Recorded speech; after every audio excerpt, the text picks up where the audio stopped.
Let's go to Bob Weiner. He's a White House correspondent. I was sitting next to him yesterday where the Lebanese prime minister was there, and he's old school. He's trying to mentor young journalists to do it the right way, like we did it. And Bob is still doing it, not the nonsense that goes on now. Bob, good to have you with us, man. Be with you, and thanks for being the common sense approach, and congratulations on dominating Virginia and a lot of North Carolina in the ratings. Well, look, we appreciate that, Bob. It's been a long haul, but this is where Virginians, North Carolinians, and Americans come to talk in the AM because we're trucking the truth. Bob, look, yesterday you're sitting there. It was very hot. We were outside in the Rose Garden, you and I sitting next to each other. What's fascinating, though, Trump gets a question, right? The president gets a question from one of the U.S. reporters on Sessions, Bob, and just tell our audience, no hesitation, no sidestepping. He told you exactly what's on his mind, right? Well, John, Trump's done some great things, but Sessions, his pushing on his own attorney general who did the right thing, isn't quite one of them. But I'll tell you what, he's got a point. You know, I'm objective on these things. I worked in both the Clinton and the Bush administrations, and now, as you said, I have this op-ed group that won the National Press Club President's Award last year for young journalists. But what he's done on Poland, his speech was remarkable. What he did on the trade deals, he's got it. He captured something that even brought Bernie Sanders, he brought right and left together. He never gets credit for the VA bill that was a really important piece of legislation, right. And Newt Gingrich points that out. But, John, the problem is with Trump, it's all about himself. And what he did to the Boy Scouts was grotesque, as conservative Joe Scarborough said. What he's done on Russia and when they get close, he flails, and that's what this is all about. On his finances, on hundreds of millions from Russian banks, as MSNBC has pointed out. You got to look at both sides, and no American bank would fund him when he had his bankruptcies. That's what he's flailing about, is that it's getting close, and he doesn't want anybody to investigate that and see it. So it's all about Trump. It's all about himself, and to say that there's, for example, no Russian collusion when his kid tweets, we wanted the bad stuff from Russia and that's why we met with the Russians. I mean, how much more red-handed, which was the title of the Time magazine cover, can it be? So it really frustrates me that that's unprecedented, dangerous, and he will do everything he can to block that investigation from coming out with the truth.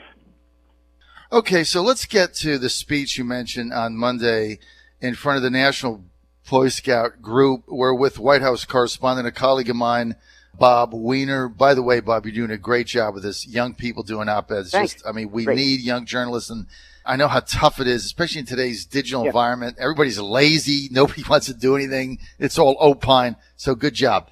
Tell me why you thought that speech was grotesque.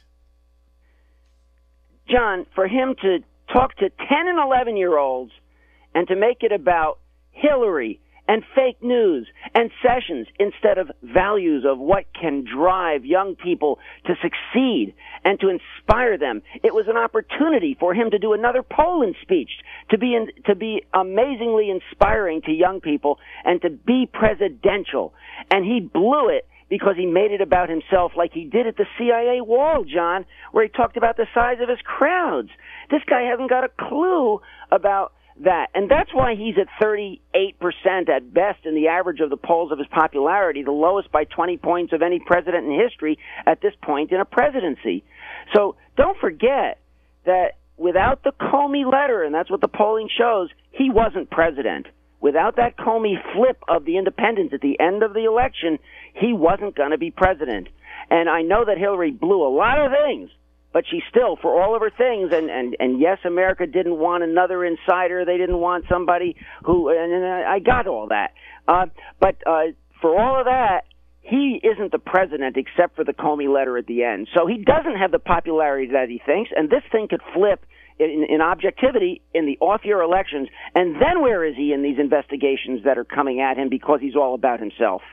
Well, let's agree to disagree on a couple things, Bob. I appreciate your perspective, as always. Good debate. Number one, I don't think the James Comey thing had anything to do with it. Trump was going to win this election. I predicted that way before any Comey thing. I went to Michigan. I went to Pennsylvania. And I predicted every state he was going to win because it didn't matter what Comey said. Everybody was all emails and things. People were working people in America, middle and lower income working people, Bob. The reason Trump won is they felt they were sold out by Wall Street, by the gangster banksters, by the elites, and they had no voice anywhere. Nobody cared about them. They went to work. They go to work every day. They punch a clock. They try to figure out how to get through the weekend. Right now, it's summertime. These are the same voters that are figuring out, how can I scrape together $170 to send my kid to basketball camp? This is the other America. They work. They're screwed. They have no advocate, right? They send their jobs out.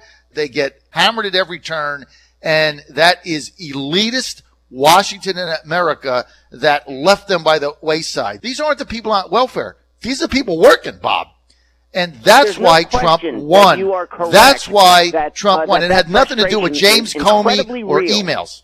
What? There's no question that you are correct, that frustration is very real, and that, John, is what made it close. That's what made it close. But the polling shows in Wisconsin that the day after the Comey letter, there was a 9-point flip, to be precise. I had Robbie Mook, when I ran the daily press briefing room at the Democratic National Convention this year, brief us. And he went out on Chuck Todd just a month or so ago and pointed out that the polls flipped by 9 points in Wisconsin the day after, because it let everybody think Hillary was guilty, she's a criminal, all of that. I mean, John, for emails, for picking a different server for privacy, how does that compare with relationships with Russia to improve your finances? How does it compare to that? He was a businessman. Bob, I don't know what you're talking about. Donald Trump was not a politician. He was not a U.S. senator or a governor. The guy was running a business. I mean, you run a business, you want to finance it. You can't get bank A, you go to bank B. You can't get bank B, you go to finance option C when you're trying to build a company. So, I mean, to fault the guy for what he did business with, it was perfectly legal. Right. That's like a crazy statement you're making, Bob. And they've got something on you, and he wants to keep saying, why doesn't what do you think got something on him? What, because he got loans from Russia, a loan from a bank? Cyprus. Why doesn't he just say that instead of making Mueller go through contortions to point it out? Because he doesn't want to. That's why he's not going to release his tax returns, point. And he shouldn't. It's not relevant. Look, did he break any laws? No. If he did, the IRS, the government, would have been all over the guy. You know, Bob, you know how it is. Somebody breaks the law, the federal government, they got unlimited resources. They're going to nail you. And we saw it happen to Bob McDonald in Virginia. Doesn't matter. He's broke no law. So how he financed his companies is immaterial. It's just like when he claimed the business bankruptcy for the casinos. I mean, he followed the law. You might not like it, but millions of dollars, it went down the tubes. Bad decisions were made. And that's why we have the law. Right? Protects people from that. I mean, he did nothing wrong. And now you want to say because he got illegal, but all he has to do, but the conflicts of interest. And that's why, 60 Minutes just did a feature again. They reran their feature on McDonald. Right. Didn't break any laws, but he took all this stuff, and it's the system that's corrupt. So now you get to disclosure. And that is a legal issue. And none of Trump's people disclosed anything. And, they forgot this meeting, that meeting, this meeting. They gave 14 meetings and conversations and all their funding. They forgot to disclose. They didn't forget to disclose it. They didn't want anybody to know. But once you do that on federal forums, that's illegal. Okay, I'll grant you that. And this parade of amending federal forms, right? You can't really excuse that. It's like, it seems to be a pattern. They're hiding it. I forgot. I mean, how many? Jared Kushner's amended his form 3 times. I mean, come on, right? Just put the stuff down. I mean, just put it down. You're going to get nailed anyway, right? This is the federal government you're dealing with. Put it down. It's all about disclosure. We have cruddy laws that let you have these conflicts of interest in politics for money, but you've got to disclose. That is the law.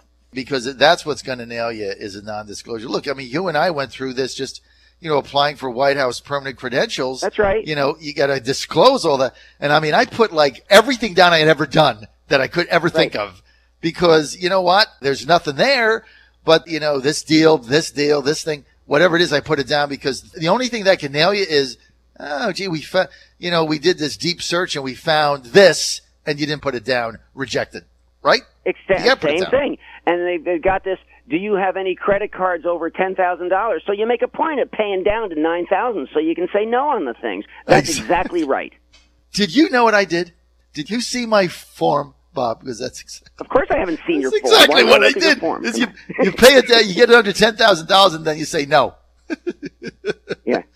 Okay, we all do that. Okay, so Bob, healthcare. Where do we go from here? What's going to happen? Well, that's a particular expertise. I was chief of staff of the House Aging Committee and the Health Subcommittee in the Congress as part of my jobs before I went over to the Clinton, the Bush White Houses. And to me, it's something that Claude Pepper, who was my hero, fought for national health care for years and years. You know, Obama did it because it was through the private sector. It was the only compromise that you could make. It was Republicans say no compromise. It was a huge compromise to do it through the private sector, not to make it Medicare for all, not to make it single payer. A huge compromise. 160 amendments we put in, and not one Republican vote because we didn't do tort reform, which would have gotten some Republican votes, and God knows what other things we could have done that Obama actually called for that. And we didn't do it. So we got no Republican votes, and now the Republicans want to say it's all Obama's fault. No, we did it through the private sector. This is a private sector enhancement, what Obamacare is, and everybody forgets that. It's all through the insurance companies. They're all making tons of money. Yep. So everybody forgets that that's a huge compromise. Now the Republicans, because it's branded Obama, want to kill it, and they're just flailing. They're totally flailing, and I think it's going to be, John, like the doc fix. They're not going to get there, and they're going to have to year by year by year claiming they're going to change it, but they're really not. Finally, they're going to have to get to a fix, and finally they're going to have to do the subsidies.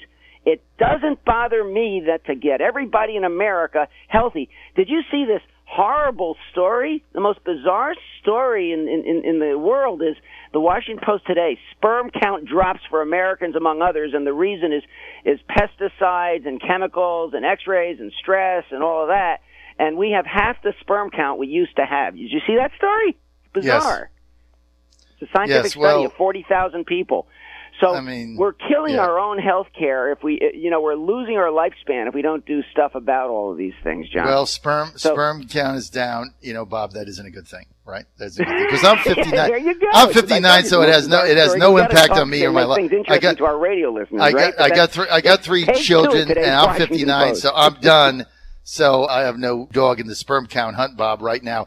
We want to thank Bob Weiner for being with us, a colleague of mine, White House correspondent, does a great job. And he's been around the block, both administrations, and now he's training young journalists to, be journalists and not do the nonsense that goes on right now. Bob, keep up the good work. We're going to have you back. People want more info. Thanks, John. More info, Bob. Where do they go?